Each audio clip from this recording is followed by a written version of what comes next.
外面为何如此喧闹？是啊，怎还有雾气相撞之声？彩玲，你去外面打探一下。是。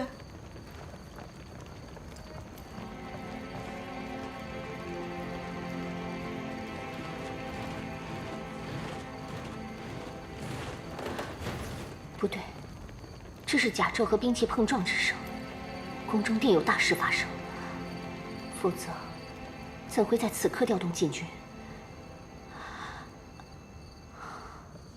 宫内并无大事发生，只是什么？听小环门说，内宫下锁之前，大司马奉旨入宫了。陛下，此乃无稽之谈。 望陛下万不可被此等流言所蒙蔽。哼，他人之言并非空穴来风，岂是你一句无稽之谈就能搪塞朕的？不错，臣在定州任职时，确有调动人手寻找藏金，但此举是为了将那批不义之财献于陛下。只是那宇文护乃一世枭雄，怎会让我们如此轻易便找到藏金之处呢？臣寻找多日未果后。 深感此举太过劳民伤财，便终止了行动。若陛下还有疑虑，亦可将禀报此事之人召来，与臣当面对质，看看臣究竟是在何时、何地，又找到了多少藏金。照你这意思，是在说朕构陷于你？臣不敢。臣的本意是，陛下误会了臣，绝非构陷。误会？ 那你的意思是，朕是非不变？陛下，您看，误会往往由此产生，或因一方未完全说清楚自己的意思，亦或是另一方未完全理解其所言之意。两人即便面对面说话，都极易产生误解，何况是于他人之口听闻关于第三者之事？陛下，正所谓。 积毁成山，三人成虎。臣兢兢业业，拳拳之心，日月可见，望陛下明察。行了，你怎么如今越发唠叨了？陛下，臣是担心陛下因臣之事，夙夜在宫，有损龙体，因此斗胆解释了几句，还望陛下恕罪。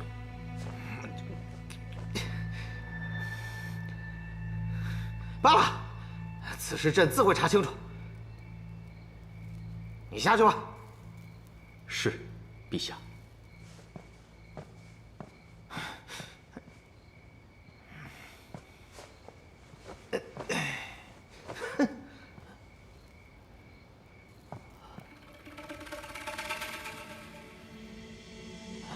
陛下，梁间似有所察觉，竟回答的滴水不漏。皇宫内院不如直接将他……直接什么？直接什么？ 这才登基多久啊！没有证据，肆意屠戮朝廷重臣，你想让朕当一个遗臭万年的昏君吗？臣知罪。你我下去吧，让禁军都散了。臣遵旨。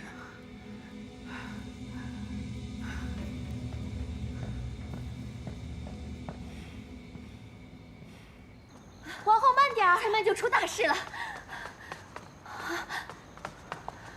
参见陛下。大半夜的，你出来做什么？陛下，臣妾的父亲呢？走了。陛下，深夜宣家父进宫，所为何事？此乃国事。既是论国事，为何要调动禁军？ 杨丽华，你如今连朕的事情都想管啊？陛下的事，臣妾管不了，但此事并非只关乎于陛下，更关系到我父亲。杨丽华，你现在是在质问朕？别那么不识趣啊！我只是在关心我的父亲，怎么不识趣了？关心父亲？你是在关心你娘家的地位是否安稳吧？ 即便我关心杨家的地位，又有何错？你终于承认了啊！哼，你们杨家全是奸猾之人，你父亲、你母亲还有你，一个个狼子野心，什么辅佐朕，什么为朕好，还有你嫁给朕，也是早有预谋的吧？早有预谋？当初是你求我嫁给你的，如今你却说我早有预谋，你敢摸着自己的良心再说一遍吗？朕求你，杨丽华，你别太抬举你自己了。你以为朕还得仰仗你不成？啊？你信不信？朕现在就便废了你这个皇后！废呀，不就是废后吗？即便是杀头，我杨丽华也没有什么可怕的。好，好，这可是你自找的。今日我不但要杀了你，还有你们杨家一个也跑不了。夫人，大事不好了！夫人，大事不好了！发生何事了？宫里传来消息，说皇后与皇帝大吵，皇帝要废后，还要灭了杨家。怎么会这样？可有大郎的消息？郎主至今未归。福叔，快备马，我要进宫。夫人，形势未明，此时进宫太危险了，不如等郎主回来再做商议。大郎与丽华尚在宫中，我怕他们出事。夫人，我意已决，快去备马。是夫人。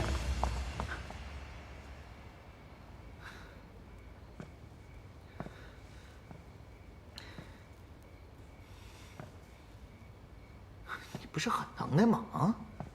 怎么了？不说话了？你不是什么都不怕吗？你说话呀！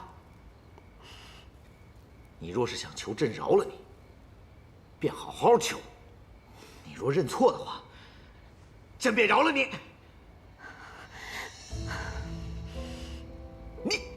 你不想验朕什么意思啊？你不想见朕吗？好，朕，陛下，陛下，放手！好，今日朕就成全你，朕便赐你一死，你死了便无需再见到朕了。倒在此，是要朕帮你，还是你自己来？陛下，陛下，请陛下刀下留人。独孤伽罗，你教出来的好女儿啊，如此大逆不道，还对朕口出妄言，怎么，你还敢来为她求情啊？啊！陛下，丽华的为人，臣妇清楚。除了性子倔强，丽华对陛下从来都是情深意重。若她不慎失言冒犯了陛下，想必也是无心之过。你无需多言。杨皇后目无君主，若朕今日不严惩，这后宫规矩何在？陛下，丽华有罪，但罪不至死。请陛下念在我杨家历代对大周、对陛下忠心无二的份上，饶过丽华吧。你此话何意啊？你居心何在？你居然敢搬出杨家来威胁朕，是不是？好，朕告诉你，今日不但杨皇后得死，你们整个杨家都得死！陛下，请陛下恕罪，臣妇一时心急，口无遮拦，请陛下恕罪。丽华冒犯陛下，是臣妇教导无方，若有罪，臣妇首当其罪。臣妇甘愿领罪，只请陛下饶过丽华，饶过杨家，请陛下恕罪。母亲，请陛下恕罪，请陛下恕罪，请陛下饶过丽华，饶过丽华吧。自己寻死，朕只不过是成全他。陛下，陛下，你好好看看，这是丽华呀，这是当初被你捧在手心的丽华呀。你们自幼便相识，长大后又重逢。陛下可曾记得，曾经说过非丽华不娶？丽华心里是有您的。想当初陛下出征吐谷浑，他日夜为你忧心，你们心中明明记挂着彼此，却为何要彼此折磨呢？陛下，陛下，如今我这个做母亲的，求您念在往日的情分上，饶了丽华吧。第一，从今以后，你心中只可以有我一个人，对我一个人好，就像我父亲对我母亲那样，忠贞不渝。从今以后，我的妻子只有你一人，至死不渝。请陛下恕罪，请陛下恕罪，陛下，请您饶了丽华吧，饶了她吧，请陛下恕罪。好了，将杨夫人扶下去吧。谢陛下开恩，谢陛下开恩。母亲。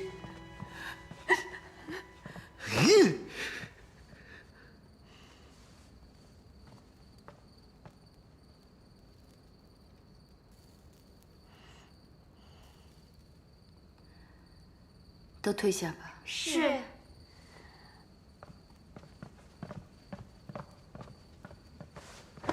母亲，是我害你受苦了，我不该与他发生争执的。母亲知道，你不是个冲动的孩子。若非万不得已，你定不会与他发生冲突的。如今我总算体会到何为伴君如伴虎了。即便是妻子，即便是亲人，若令他不高兴，也是要砍头的。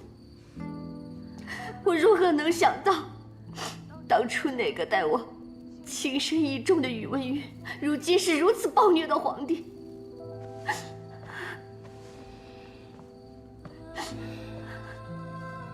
好孩子。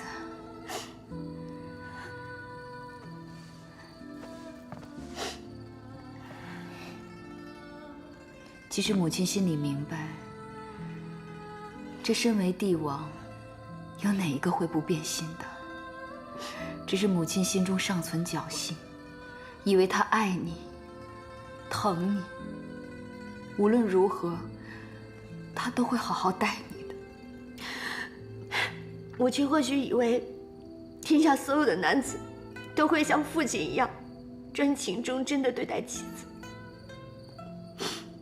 可是母亲，我不怪你，嫁给他是我自愿的。母亲，你说我现在该如何是好呀？我不知道该怎么面对他，那个人我再也不想见到了。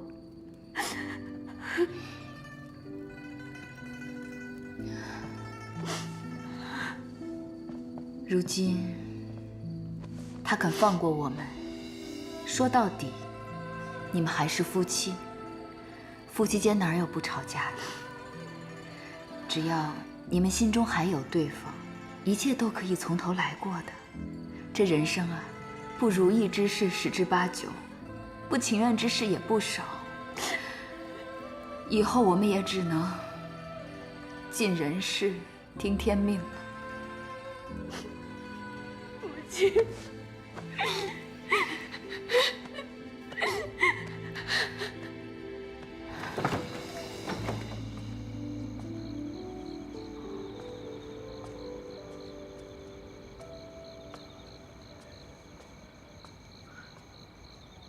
伽罗，你的头……没事，只是摔了一下，并无大碍。好好的怎么会摔了呢？大嫂，大嫂，大嫂，听说皇帝要废了丽华，还要灭了杨家，你进宫求情，磕得头破血流的，到底所谓何事？你快与我讲讲，我都好奇死了。伽罗，你是不是有事瞒着我？没事，都过去了。大嫂，你就快说吧，大哥他肯定也想知道的。你若不跟我说实话，我立刻进宫。我们回屋说吧。哎，别回屋说呀！即便你现在不说，我明日也能从别处打听到的。大郎，你去哪儿啊？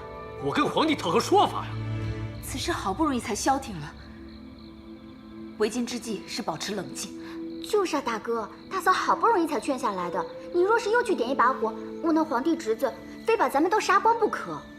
无碍的，我这点小伤，若能平息此事，也是值得的。皇帝是我自幼看着长大的，他的脾性我也略知一二。我今日若非如此，他是不会轻饶丽华和杨家的。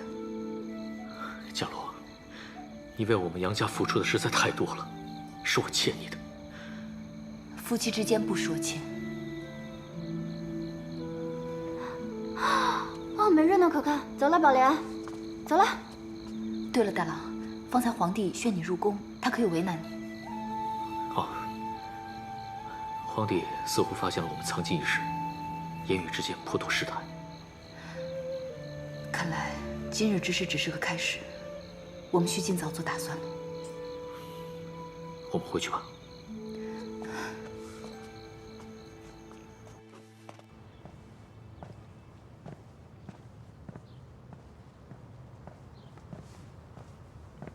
大司马，请止步。公公，烦请禀报陛下，杨坚有事求见。大司马，请稍等片刻。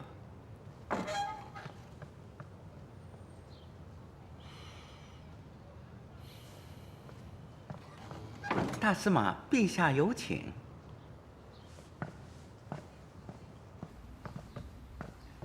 陛下，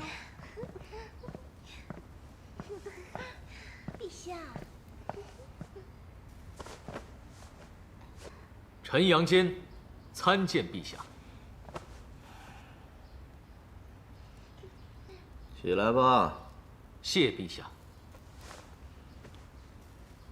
臣此番前来是想请求陛下，准许臣出藩亳州。出藩？为何呀？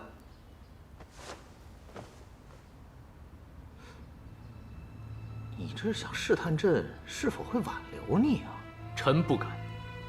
臣确实是想出藩。不是，杨坚，你这是想向朕施压呀？朕抬举你，让你留在朝中辅佐朕，你怎么整天闹事儿？小女丽华冒犯了陛下，承蒙陛下恩德，不与她计较。只是为人臣子，理当思吾，自省。因此，臣请求出藩亳州，实为谢罪。你知道朕最讨厌的是哪种人吗？啊，就是你这般自以为是、自命清高之人。朕既已答应饶恕你们，你们就应该好自为之，安分守己。你已经闹着要出藩，怎么着？你是想要证明朝中若是少了你，朕便会一事无成了？无需证明。朝中人才济济，有我无我，并无分别。况且，杨坚对陛下忠心不二，不敢有其他想法。此次决定出藩亳州，确为谢罪，望陛下恩准，否则，臣心中难安。你这要气死朕呐！杨坚不善言辞，常惹陛下生气而不自知。若能出藩，陛下便不用再听到臣的愚昧之言。望陛下恩准。好。亳州是不是？那个苦寒之地？正是。好，朕便成全你。谢陛下。你，哎呀！哼！陛下，陛下，嗨，你说杨坚此举是何意啊？朕并未让他出藩，他竟然自己请命出藩，宁愿去那亳州受苦，也不愿留在长安。他这是为何呀？要挟朕吗？是不是？以为朕离了他便不行了？哼！索性让他滚得远远的，朕还眼不见心不烦呢。万万不可呀，陛下！藏金一事尚未水落石出，这杨坚一去，就如飞鸟入林。若想再查藏金一事，就难如登天了。哎，朕已经3番4次的试探过杨坚了，可他并不知情啊。哎，派人监视杨家也有数月了，有何收获吗？一无所获。那不就说明杨坚对此事真是不知情啊？那我还留着这么一个不知趣的人在眼前做什么？陛下，还请三思。好了，朕意已决，替朕传旨，命杨坚总管亳州。是。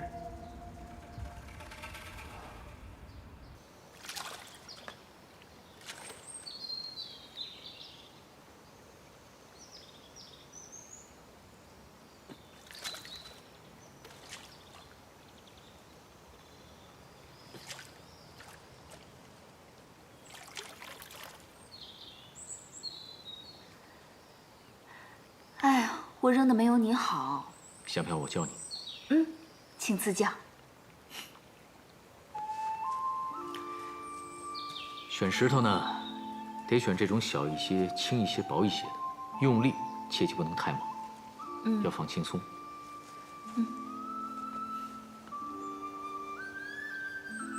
放轻松。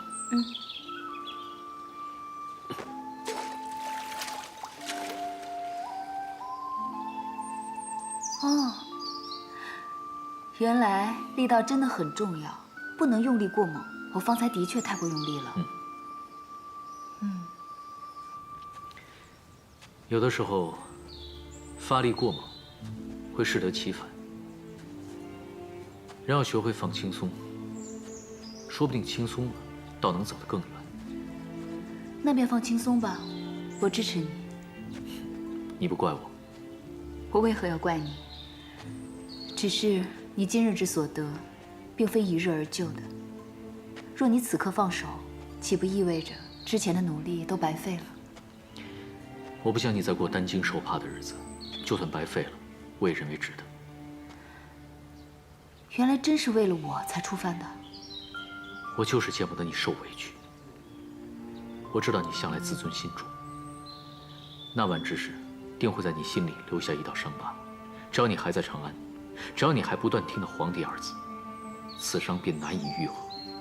我不想你为了我所谓的虔诚，而忍受那些不堪忍受的屈辱。哪有什么屈辱？他是皇帝，我是臣民，我给他磕几个头有什么要紧的？你越是这么说，我越是看得出来你难受。我很心痛，也很愧疚，我竟连身边最亲近之人都保护不了。你已经做得够好了，我只是怕你累。若你觉得累了，我们便离开这里，去到别处歇一歇。说真的，有时我还挺怀念我们在定州的那段日子。可是你要知道，我们这次去的地方，可比定州要艰苦得多。去哪儿无所谓，我不怕辛苦，只要有你在就行了。可我不行啊！只有将你安置于安全的地方，我才行。会说笑啦，看来心情好多了。看到你笑，我所有的气都没了。那皇帝对你出藩一事，可有说辞？他同意了。若是我们走了，兄弟们怎么办？皇帝针对的是我，不会为难他们的。不过你现在得去跟他们解释一番，他们可担心你了。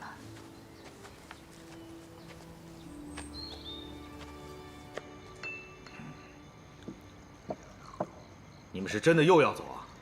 这圣旨都颁了，还能有假吗？我真是拿你们两个没办法。高大哥，这也不是第一次了，你应该习惯了，怎么还如此伤感啊？你居然说的这么轻巧，你以为人人都像你们一样没良心呐？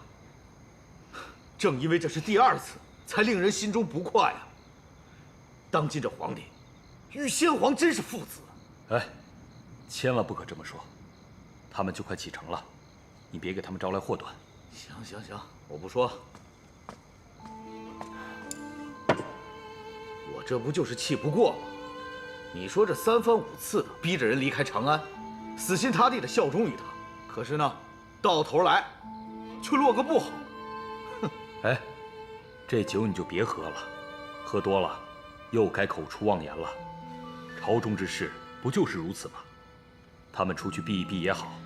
高大哥，我与伽罗都认为，眼下离开长安，四处游历散心，过几天逍遥自在的日子也未尝不可。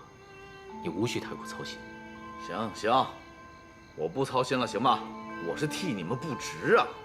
你们倒说起我的不是了，连酒都不让我喝了。喝吧，你喝完了，我再将你的嘴缝上，行吧？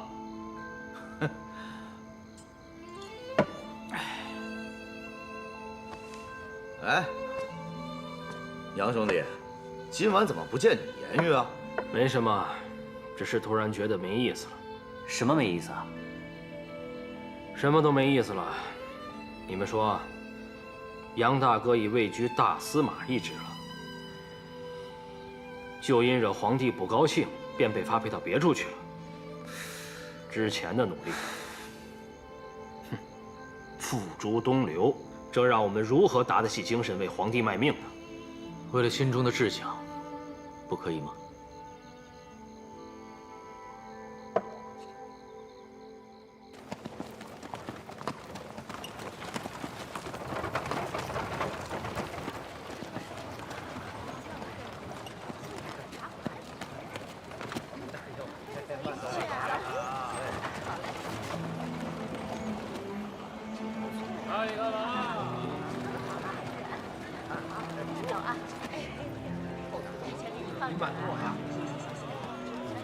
大嫂，这便是你说的苦寒之地啊！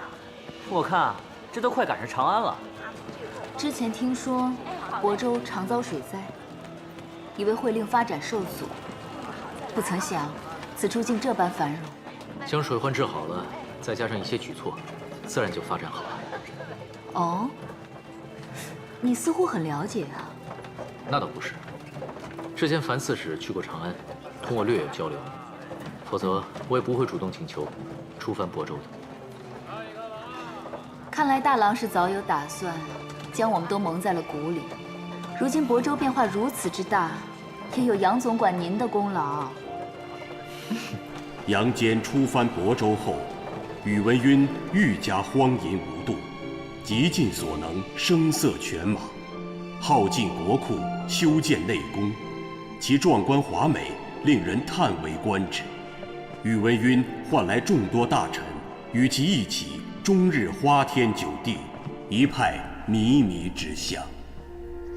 皇帝终日淫乐，无心政事，他已经不是我认识的那个宇文赟了。如今三后得宠，我这正宫皇后之位岌岌可危。虽然手中有婵儿的恩养之权，但婵儿尚小，未来的变数太多。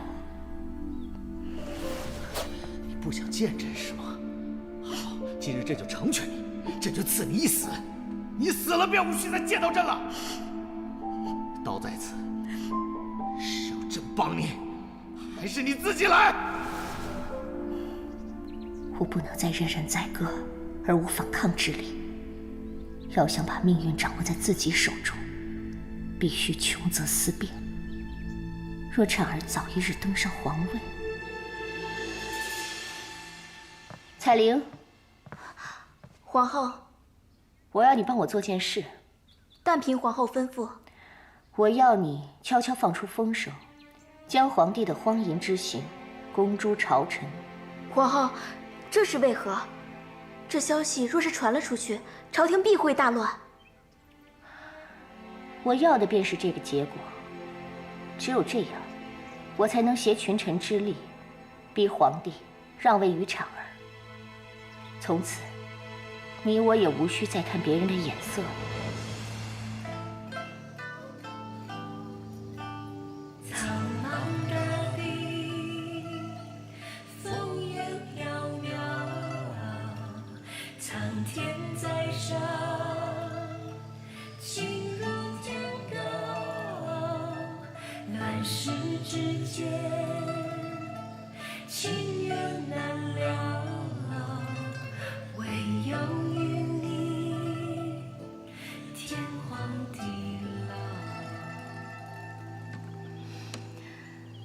这曲天高终了，何时再来一曲帝后啊？好，那便现在。唉，真是变成神仙眷侣一般啊！就是啊，敢问二位神仙，可还记得你们的老友啊？什么老友啊？高大哥与杨素大哥来了。真的？那还不快带我去看看？来。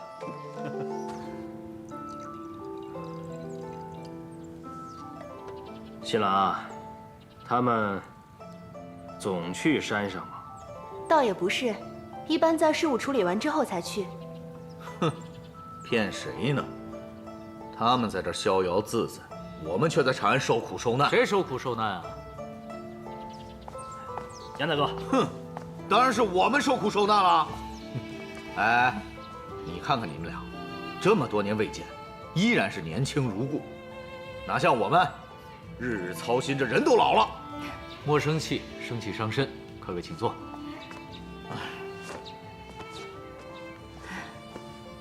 几年不见，高大哥这是憋了一肚子的委屈啊。那可不，这么多年没见，我身边连个说话的人都没有，所以啊，这委屈啊，全在肚子里给你们攒着呢。哼，看来是我们做错了。还笑得出来啊？这天都要塌下来了。好吧，那你倒是与我们说说，到底发生了什么事？还不是那个皇帝，如今把朝堂整的是乌烟瘴气，滥施刑罚，奸佞当道，君臣奢靡，贪腐成风。这朝中的一帮老臣，连同我父亲在内，看不下去，接连上书，苦谏无果，皆告老归田了。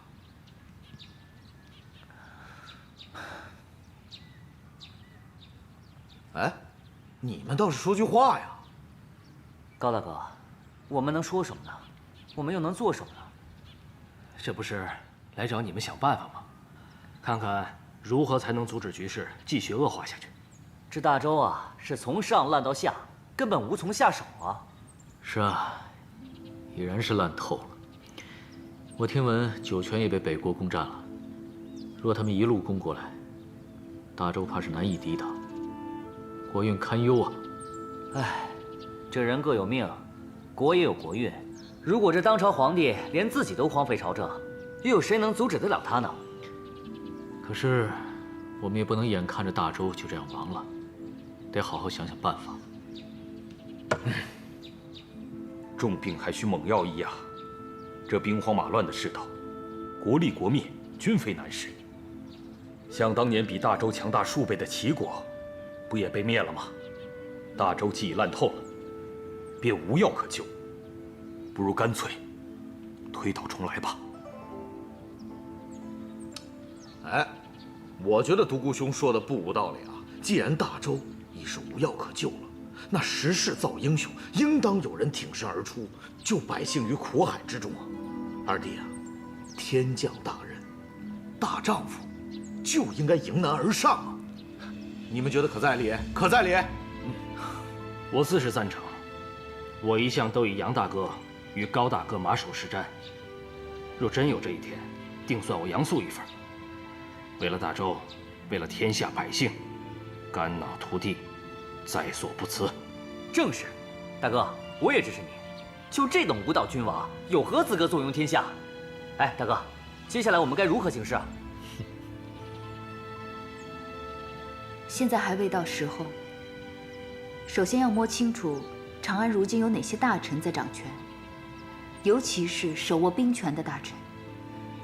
即便我们自认是正义之师，但他们未必这样想，而他们手中的军队不容小觑。没错，为今之计便是先回长安，探查具体情况，以谋后动。如今酒泉不是告急吗？这或许是一个机会。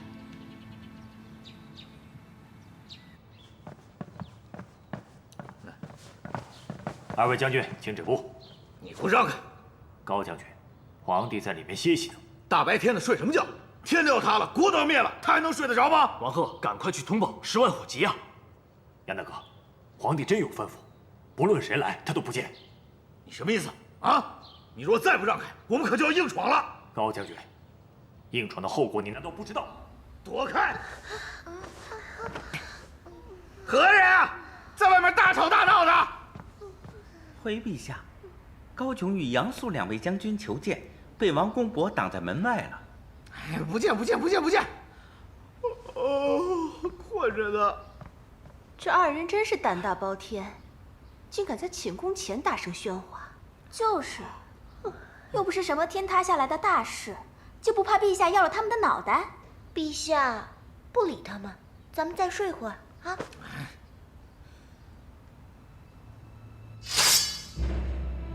你还想跟我动手是不是？高将军，别逼我们动手，在寝宫前动手，皇帝要是追究起来，你可担待不起。我不会容许你们在这里胡闹。呵，把刀收起来！吵什么？这么大声干什么？参见陛下。陛下，天确实要塌了，九泉告急，还请陛下派兵前往。怎么又是打仗的事儿啊？你们这些武将为何总喜欢打打杀杀的呢？陛下，若置九泉于不顾，那无异于向北国低头啊！以后如何立国于世？如何向列祖列宗交代？这江山可都是先人们辛辛苦苦打下来的呀，不能就这样放手啊！是啊，陛下，若放弃九泉，便是放弃西北方的军事重镇，北国便可畅通无阻的南下。到时恐怕失去的不仅是九泉，而是整片国土啊，陛下！先起来。哎，北国这2年确实对我大周虎视眈眈。那高将军，此次出征领兵将领何在啊？回陛下，臣认为这一仗关乎大周的尊严，非胜不可，故臣推荐杨坚为主帅，率兵讨伐北国。怎么又是杨坚？我大周朝中无人可用了吗？陛下，杨坚多次与北国打交道，若他挂帅，实纳就稳。他？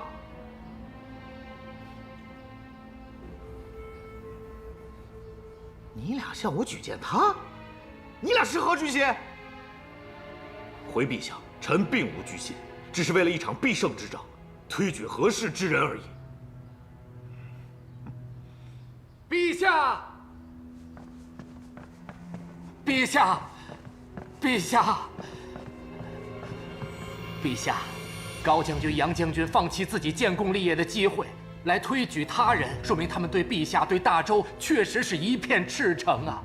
若我大周当真决定出兵，臣也以为杨坚是最合适的人选。臣等也以为杨坚合适。好吧，既然赵太卜、2位将军，还有几位亲王都同意杨坚率兵出征，那便让他去吧。谢谢陛下。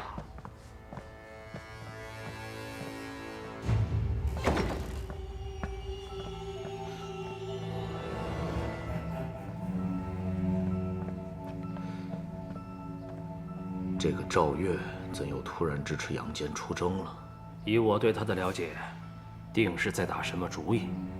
他要敢使坏，我第一个饶不了他。静观其变吧。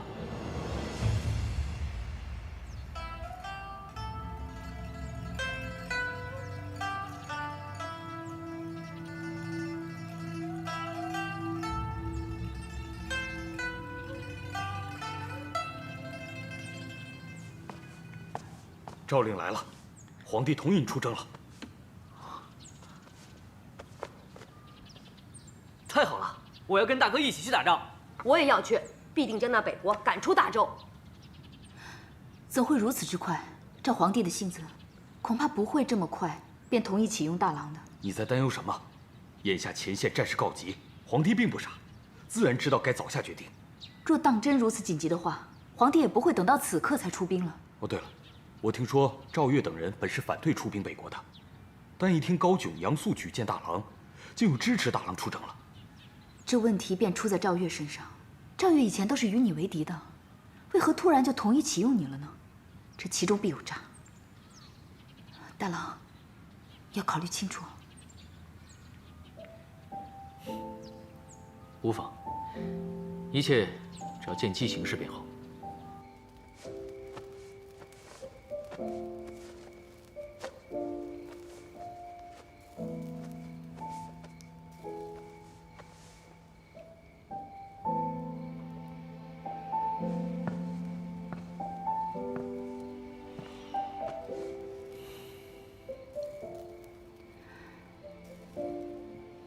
此番回去，一旦开始拉拢朝臣将士，便没有回头路了。想清楚了吗？大周是在他手上日渐衰落，民不聊生，是他先负了天下百姓。我算是想明白了，要为百姓做些事情，手中必须要有力量。可我担心的是丽华，即使他对宇文赟已失望透顶，但他还是他的夫君，我怕他承受不了。如今的宇文赟，那是荒淫无度，他根本就没有顾念与丽华的情谊。所以，每当我想到生活在水深火热之中的百姓，决心便更加坚定。伽罗，如今家国遭殃，我辈该当仁不让，为百姓谋福祉。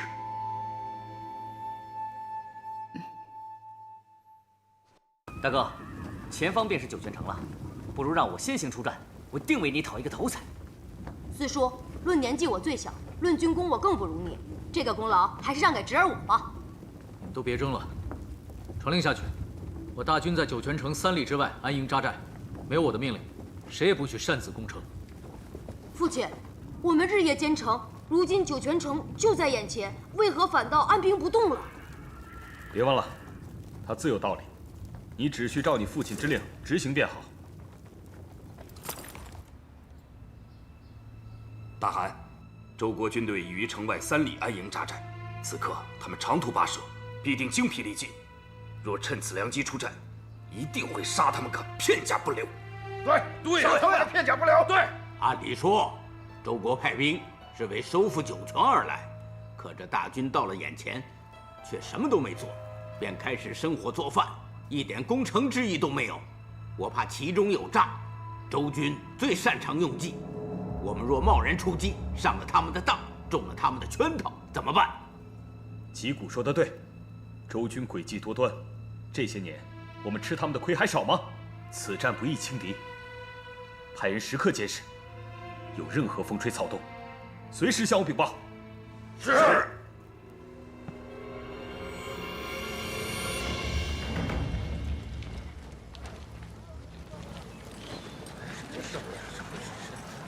拿下不就完了吗？还在这耗什么呀？就是。在做什么呢？将军，夜间再加一队巡逻，都给我精神着点，以防敌军偷袭。是。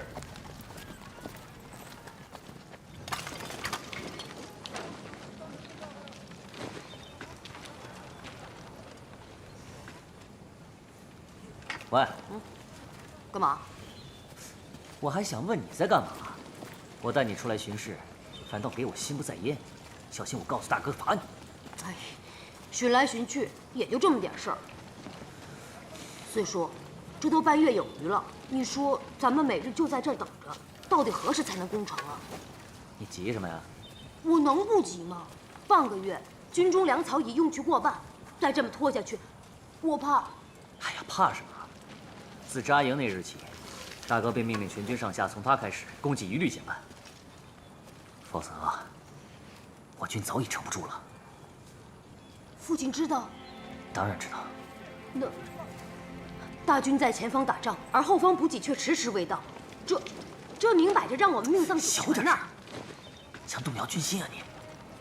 我，四叔，那眼下该怎么办？我也不知道。不过我相信，大哥肯定自有办法。放心吧。嗯。走。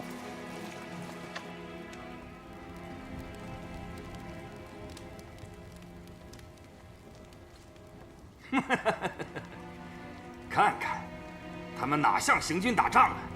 就差开田耕地、安家落户了。大汗，你每日派探子打探，就怕周军使诡计。这都过去半个月了，一点动静都没有。依我看，他们根本就不想打仗。我们曾经与周国多次交战，吃了不少亏，还是得小心为妙。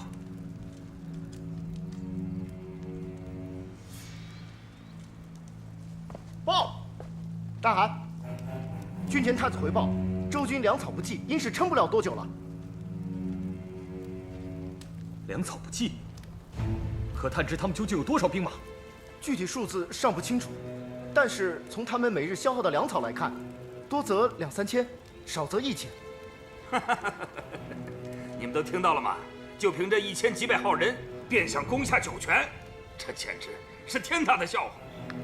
大汗，这可是千载难逢的机会，千万不能错过呀！出兵吧！是啊，大汗，出兵吧！出兵吧！出兵吧！出兵吧！出兵吧！大汗！对呀，你还犹豫什么？出兵吧，大汗！出兵吧，还犹豫什么？出兵吧！出兵吧，大汗！出兵吧，大汗！难道你是怕了吗，大汗？好，传令下去，整顿军队，开城门，本汗要亲自率军出战。是。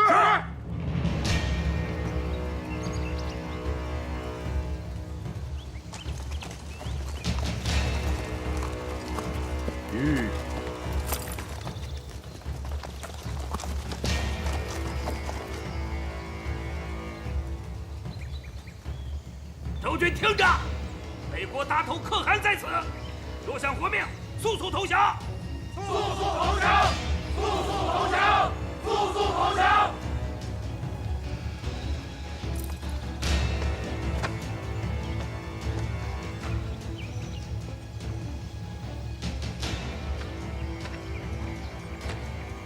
恩公，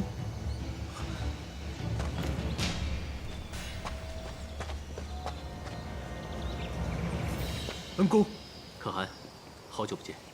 若可汗不嫌弃，可否移步至在下的军帐，我们把酒言欢，有何不可？大汗不可！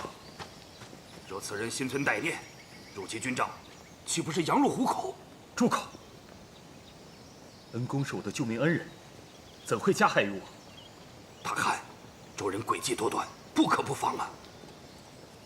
若你真想与我们大汗饮酒，不如来我们北国营中，不知杨将军敢是不敢？有何不敢？带路吧。好，请。恩公。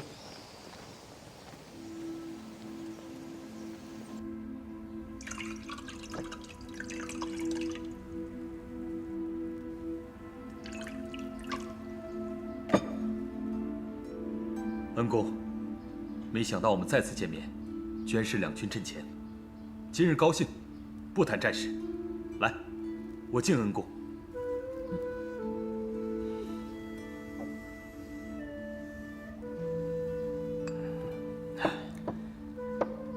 虽说今日歇战，可是杨某此番前来是受皇命所托，收复酒泉，只怕日后在战场上，免不了要有一番较量。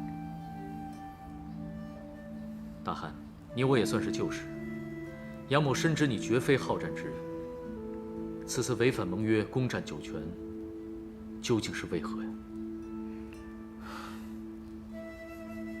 不瞒恩公，北国今年大旱，粮食颗粒无收。如今是赤地千里，饿殍遍野，无奈之下，我才联合诸部落首领，南下掠夺粮食。恩公说的没错，我北国与周国一向交好，若非迫不得已，我也不会举兵南下。身为大汗，为本国子民考虑，倒也是无可厚非。只是大汗，你可曾想过，一旦开战，必定生灵涂炭。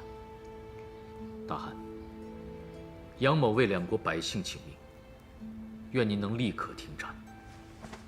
杨坚，你说来说去，就是仗着与大汗的关系，想让我们将辛辛苦苦攻下的酒泉拱手相让是吗？我们绝不答应。坐下。大哥，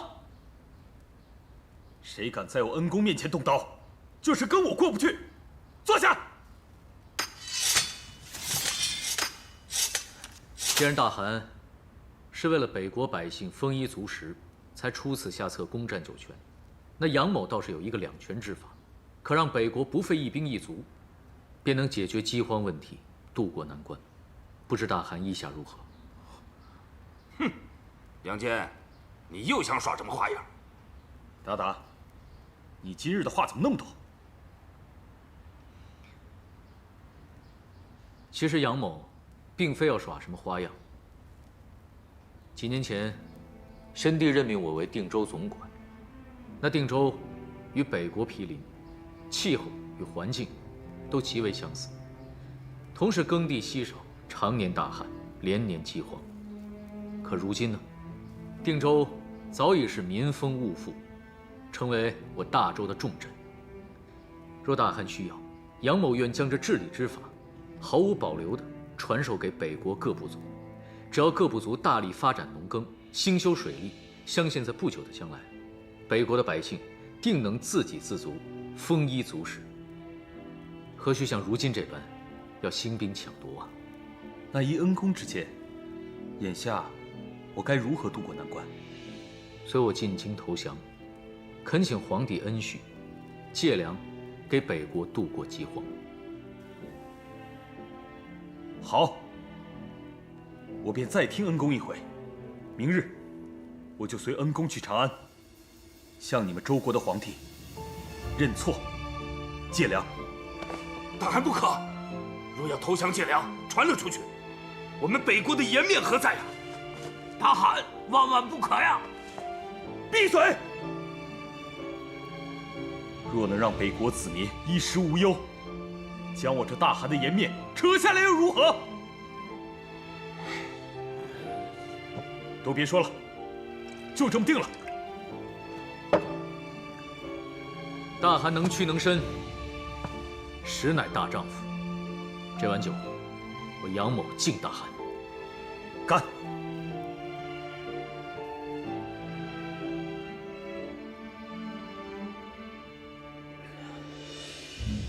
宣随国公杨坚觐见。啊。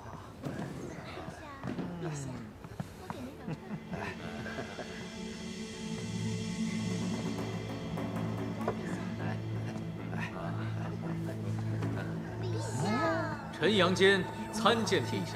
来来，轻点，轻点，这边。再揉揉，再揉揉。香不香？怎么这么舒服？陛下，杨坚来了。起来吧。谢陛下。陛下，如今酒泉已经收复，北国的达头可汗愿向陛下递交降书，望陛下能够体谅北国连年饥荒，借粮给他们，渡过难关。陛下万万不可！借粮给北国，无异于养虎为患。杨坚，你是何居心？陛下明鉴，北国兴兵实乃迫不得已，他们所求的，并非我大周疆土，而只是果腹之食。那达头可汗愿意随臣一起进京请罪，便是明证。若借粮，不仅可以免去一场刀兵之祸，更可为我大周增添一盟友，此乃一举两得之事。哎，行了行了，不就借粮吗？朕借给他们了。你招降有功，朕今日心情好，定会满足你的。陛下，其实臣确有一事。臣多年在外，已经许久未回长安与家人团聚，不知此次可否许臣在长安多待些时日，与家人好好团聚？就这么点小事吗？朕准了。哎，不如这样吧，你就别回那个破亳州了。太伯，近日朝中可否有空缺之位啊？给他安排一个便是了。臣遵旨。臣遵旨。母亲快坐。母亲，你们去亳州这几年，我每日都在担忧与自责。傻孩子，这并非你的错。母亲，你们回来了真好。即便我们去了亳州，但身边好歹有一大家子人陪着。倒是你，一个人在宫中，这几年受委屈了吧？还好有产儿陪我。那皇帝呢？他待你如何？我已很久未见过他了，恐怕他早已忘记还有我这个人了吧？不会的，你们是夫妻吗？自从发生了那件事之后，我早已不认为他是我的夫君了。哎，好了，母亲，不说这些烦心事了，快同我说说你们在亳州的事情吧。哎呀，又没进。就是啊，陛下，再来一次啊！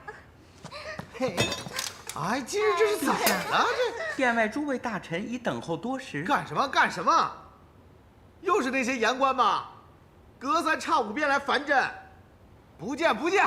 陛下，诸位大臣说，若再见不到陛下您，他们便长跪不起。他们爱跪多久就跪多久，去告诉他们退下。朕就不信了，今日还投不进了呢。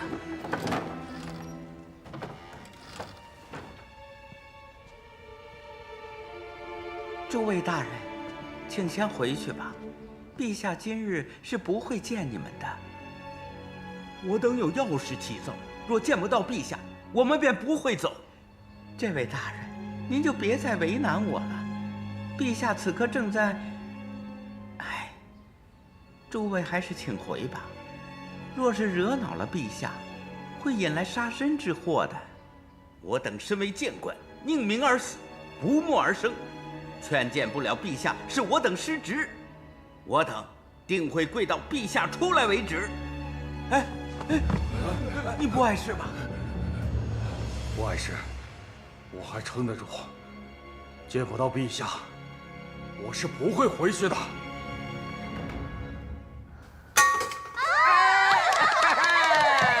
哎，如何如何啊？真厉害吧？真厉害！陛下，陛下，哎，进来，进来，进来！哎，看着啊！再来一个。参见陛下。哎，赵太伯来了。赵太伯，朕今日叫你来，乃是让你替朕分忧的。臣一定竭尽所能。好。哎，你可知道，如今每日都有谏臣来进言，非要让朕出面处理那些无足轻重的朝堂之事。你说，若是每日处理那些事，朕这个皇帝当的还有什么意思呢？是不是，美人们？就是啊。所以说，你可有什么好法子，能让那些大臣不要再来烦朕了？臣有2个办法。哎，你还真有办法，是不是？是是是。快说来听听，说来听听。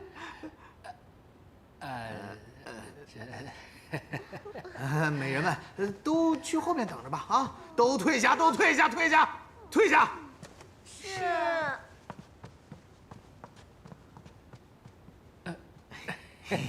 陛下，这第一个办法，叫杀鸡儆猴。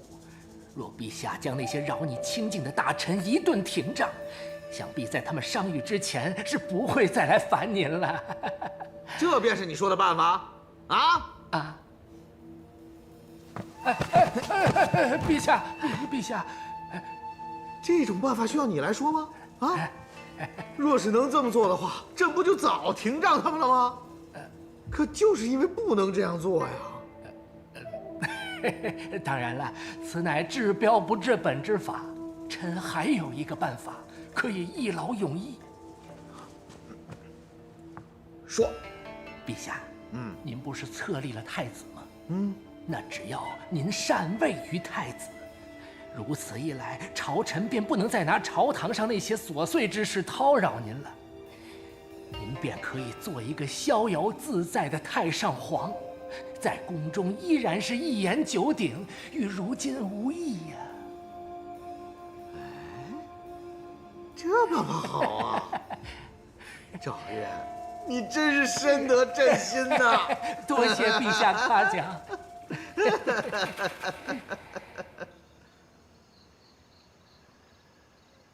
这些年，皇帝宠信赵月一党，他们摸准了皇帝的脾性。只顾日日哄他高兴，什么大周国泰民安，百姓安居乐业，边疆安定太平。如今这皇帝听惯了谗言佞语，哪还听得进去我等的规劝呢？没想到，太后与杨皇后，居然也放弃了劝谏。不放弃，又能如何呢？我们这些老臣，也曾直言进谏，但都无济于事。有些大臣还因劝谏，无辜送了性命，从此便无人再劝。皇帝变成如此模样，与那小人赵月脱不了干系。依我看啊，不如照我之前说的那样，暗中将他杀了，一了百了。赵月固然该死，可若是皇帝再不清醒的话，日后定还会有其他的小人在他身边阿谀奉承，迷惑他，依旧无法正本清源呢。正本清源？依我看，如今这本事根本正不起来了，干脆我们……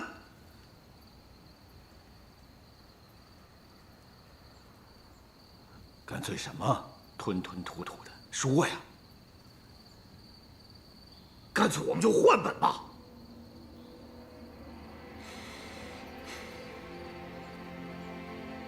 混账小子，你胡说八道什么？此等大逆不道之话，你也敢乱说？你可是想让咱们高家灭门呢？当真是一派胡言。如今国家摇摇欲坠，你想的不是匡扶社稷，竟是换本。你想毁了这个国家不成？这可是当年我们辛苦打拼下来的大周啊！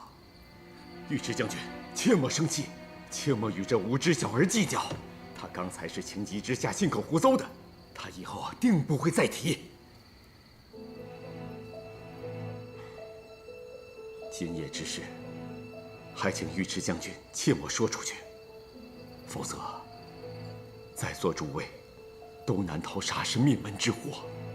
我可以不说，但是再让我听到此等大逆不道之言，我绝不轻饶。哼！尉迟兄，尉迟兄，父亲，你呀，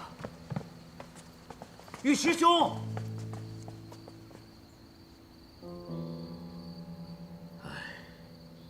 看来很难让尉迟叔父这种老臣接受我们的想法呀。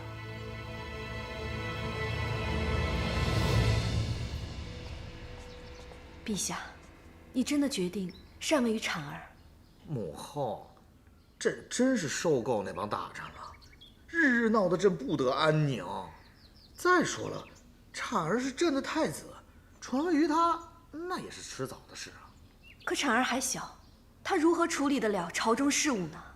还有那帮大臣辅佐嘛。再说了，朕如今也甚少理会朝中事务，这不照样好好的？陛下，这事关重大，还望你三思啊！哎呀，母后，朕已经受够了。朕每日看奏章的功夫，倒不如拿来多欣赏几场歌舞。母后，他们今日又为朕安排了新的歌舞呢。哎，容儿臣先行告退啊！宝贵，宝贵，宝贵，宝贵，宝贵，宝贵！哎，快去看看，别让美人们等急了。哎，我听说啊，这皇帝要禅位于太子了。我也是见不得皇帝日日被那些朝臣所烦，所以便试着提了那么一句，没想到皇帝还真往心里去了。如此甚好啊！太子年幼，待太子登基，这朝中大小事务，便都是太卜说了算。太卜肩上这担子可就又重了。哪里哪里，不是还有二位亲王共同辅佐吗？哎，若没有二位的支持，老夫想要服众那也不容易呀。总而言之，只要我们同心同德，何愁大周的江山不在我等的掌控之中啊？啊，来来来，我敬二位亲王。敬太伯，敬太伯。来。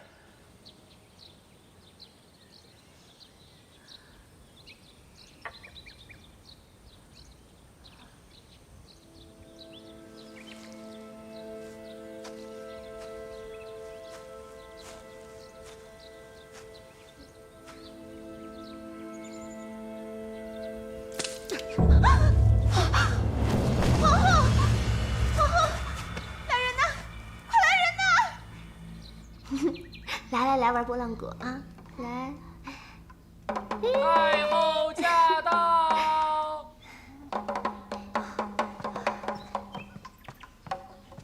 母后，您怎么来了？哀家今日来，是来接婵儿的。是。彩玲，将太子的衣物收拾一下，一会儿一起送到洪圣宫。是。婵儿。一会儿同太后回去，过几日母后便接你回来。你要听话，别惹太后生气啊。你无需再去接婵儿了。母后，这是何意？何意？你听清楚了，婵儿不再有你恩养，从今日起，你与她再无任何关系。母后，儿臣自问对婵儿照顾有加，尽心尽力。你自然要对她照顾有加。因为她是你的护身符，婵儿继位，是你母凭子贵的唯一凭借。现如今，皇帝已决定禅位于婵儿，你与婵儿不必再有任何瓜葛。母后，儿臣不知道自己做错了什么。朱后是怎么死的，你心里不清楚吗？你不必再与哀家辩白，你离宫即可。母后，我不能出宫，我不能没有婵儿。这事可由不得你，千雪，将婵儿带回洪圣宫。是。母后，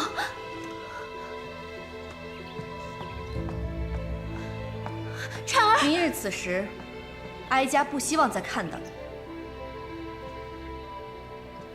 朱后与你相识多年，情同姐妹，互相扶持。杨丽华，你的心可真够狠。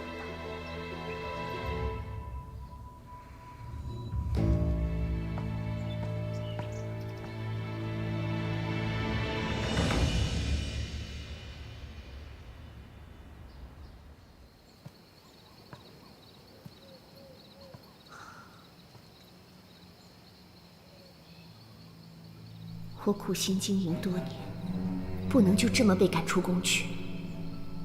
我要留在宫里，我要夺回婵儿。彩玲，皇后，你在做什么？奴婢在收拾明日出宫的物件。谁说我们要出宫了？可太后有令，这后宫中一言九鼎之人，并非太后，而是皇帝。你去拿一些珠宝，交与皇帝身边的宝贵，让他务必将皇上请到正阳宫。是。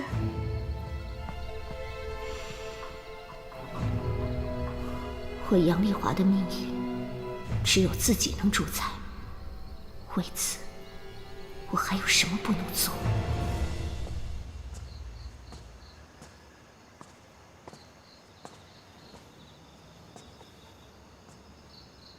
这儿空无一人，他就这么迎接朕的？若不是你这个老奴才，朕才不会来这正阳宫呢。陛下，您都到这儿了，便进去小坐一会儿，也耽误不了什么。哼，陛下，奴才就在外面候着。哼。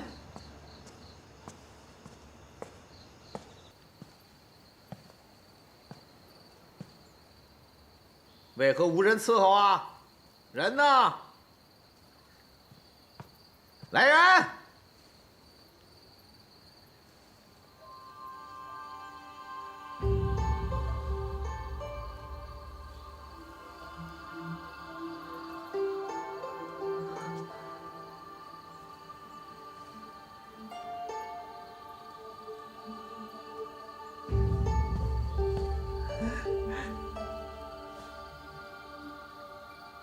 丽华，真没想到是你啊！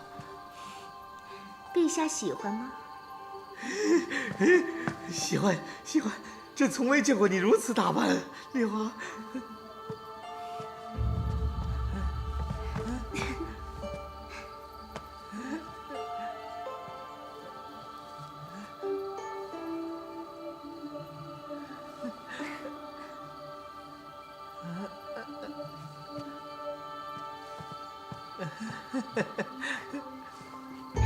陛下，过来呀！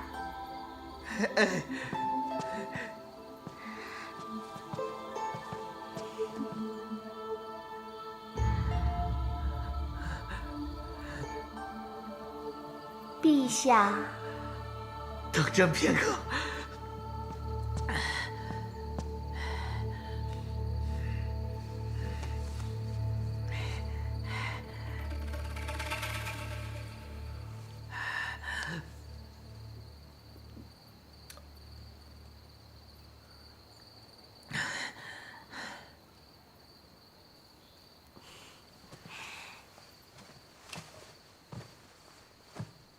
陛下，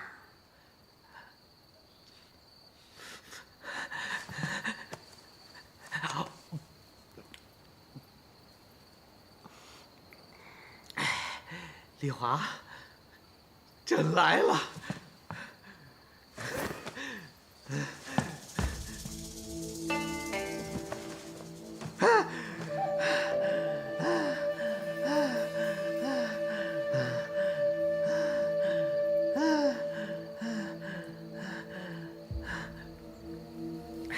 丽华，你若早如今日一般，朕也不会一直冷落你。你放心，丽华，朕日后常来此处看你。陛下，臣妾恐怕以后无福再伺候您了。啊？这是为何？母后听信谣言，非但不准臣妾恩养产儿，还要将臣妾赶出宫去。臣妾已经收拾妥当，明日一早便出宫，免得惹母后不快。丽华，你是朕的女人，谁也不能赶你走。你放心，明早朕便去找母后，让她收回成命。你就放心的在宫里待着吧。那产儿之事呢？丽华，春宵一刻，我们……陛下，你怎么了？没事，丽华，我们……陛下，陛下，陛下，陛下，陛下！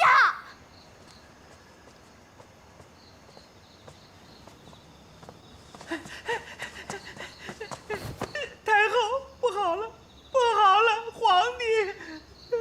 有话好好说，皇帝怎么了？皇帝驾崩了！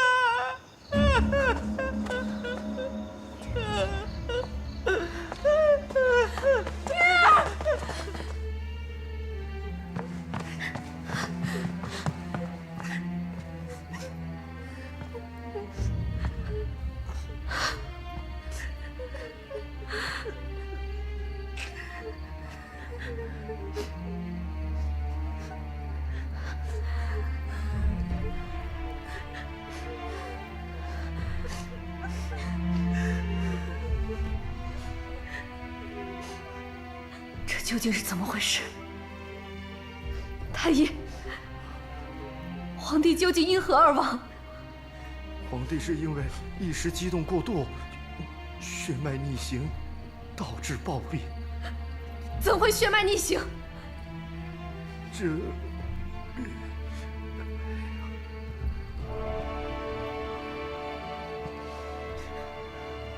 是不是你做的？杨丽花，你到底对婴儿做了什么？母后，我……启禀太后，皇帝乃是服用催情药物过量而亡，因此面呈灰色。微臣所言千真万确，请太后明鉴。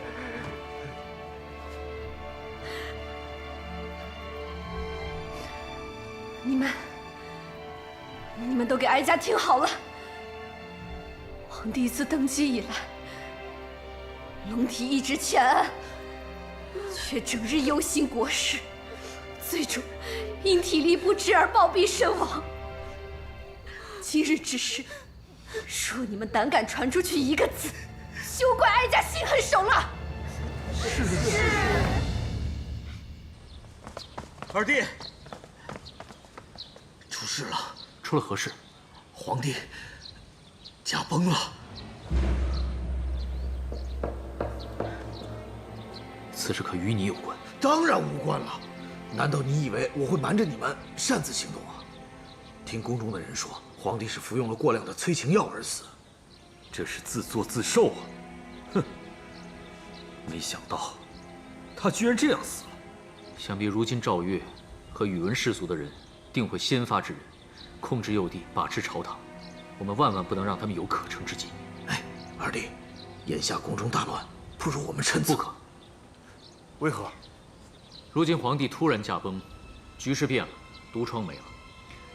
赵月一党人想必一时半刻也掌控不了朝堂。眼下我们要做的是保住辅国大臣之位，万不能让赵月得头。没想到宇文赟之死来得如此突然，剩下宇文产这个黄口小儿，便好对付多了。你说的轻巧，正因宇文产年幼，他既能被我们控制，也能被旁人控制。你的意思是说，太后？不仅是太后，还有那杨皇后。你可千万别小看这两个女人。说起来，最应防范的是杨坚，他很有可能也盯上辅国大臣之位了。那你说怎么办？我在皇帝身边多年，对皇帝的笔记很有研究。若是我此时拟一封遗诏，命我等为辅国大臣，即便太后心中再不满，也无计可施。二位亲王本就是皇亲，而我又是太仆，由我们来做辅国大臣，顺理成章，定不会有人怀疑遗诏的真假。高明，还是太仆高明啊！太仆高明。皇帝突然驾崩，赵月一党必定有所动作。母亲，有什么是孩儿可以做的吗？如今之计，唯有让你父亲当上辅国大臣，才能阻止赵月等人的狼子野心。只是太后一向对我杨家甚无好感，此事谈何容易？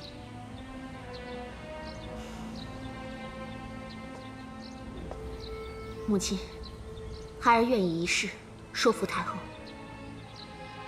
你放心吧，母亲，孩儿知道该怎么做。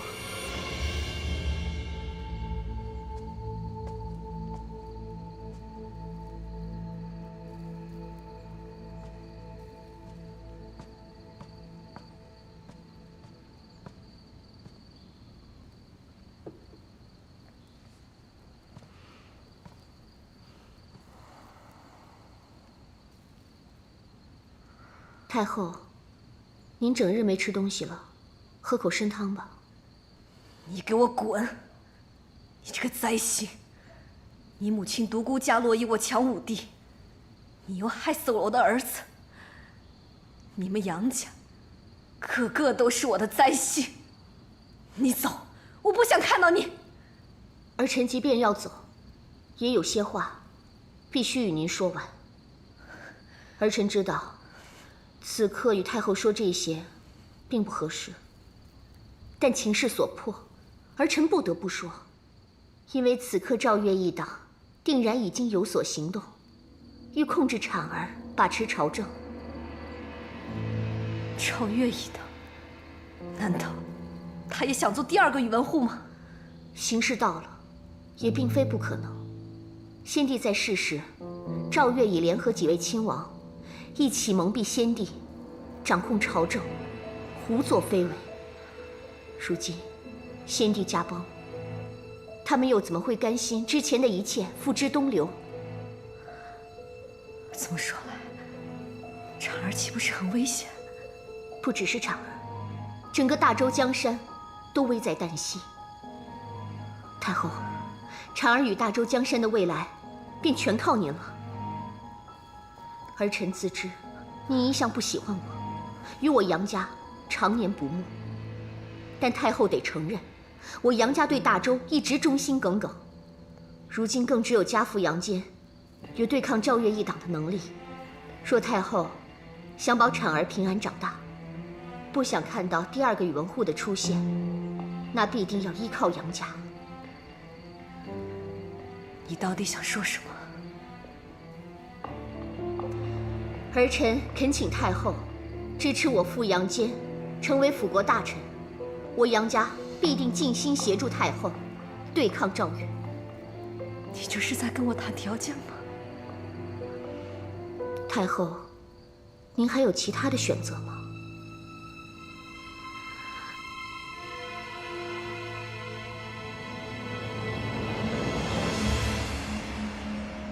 参见太后。众卿平身。谢太后。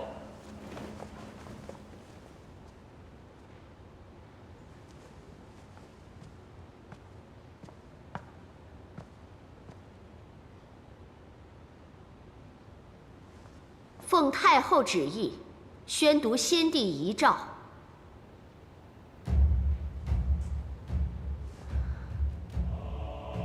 朕疾苦弥留，岁值不就，修德有命，夫妇何年？为王业艰难，社稷任重。朕100年之后，擢隋国公杨坚为假黄钺，左大丞相，监国理事，望其殚精竭虑，鞠躬尽瘁，辅佐幼主，巩固大周。